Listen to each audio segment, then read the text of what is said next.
plus ce qui se fait. Je demandais à monsieur d'Ambreville, qu'est-ce que vous en pensez? Quelle expérience vous avez sur cet aspect-là très précis? L'armée Flore, on a la chance d'avoir un plateau technique, mais il ne fait que 3 hectares. Donc effectivement, toutes les expérimentations qui pourraient avoir un impact fort en termes d'économie sont faites sur la station. Et 60% des autres expérimentations ont lieu chez des professionnels. Alors on fait ça aussi pour une question d'appropriation par les professionnels des nouvelles méthodes et des nouvelles techniques.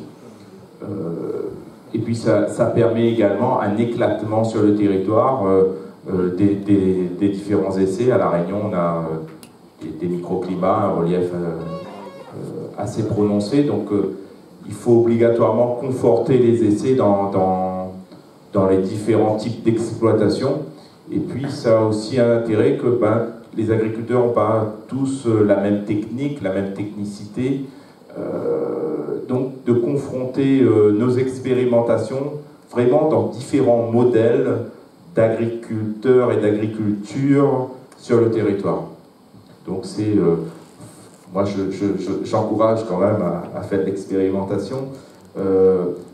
Je dirais quand même que l'expérimentation, il y a plein de choses qui ont été faites.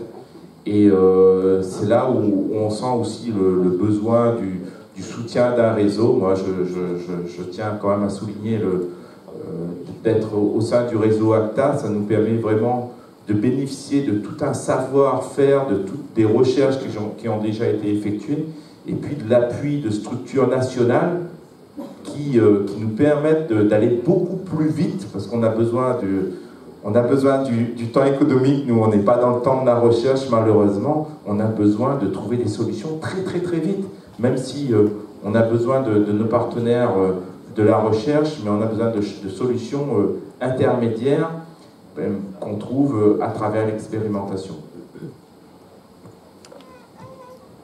Oui, si vous permettez, j'en ai un petit complément rapide. Alors, il y a quand même une grosse différence entre les systèmes insulaires et la Guyane, c'est l'éclatement géographique des exploitations. J'ai suivi de près le schéma de recherche qu'a mis en place le CIRAD sur le café.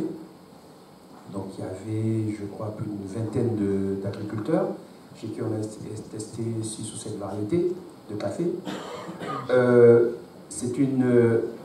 Quand on regarde le coût de la mise en place de ces essais, le maillon expérimental d'une station avec des conditions qui se rapprochent de celles de l'agriculteur, en fait, on se rend compte que non seulement il y a de l'efficacité, mais en termes de coût, je crois qu'il y a à peu près le tiers des agriculteurs chez qui les essais n'ont pas pu être suivis normalement pour diverses contraintes qu'ont rencontrent les agriculteurs.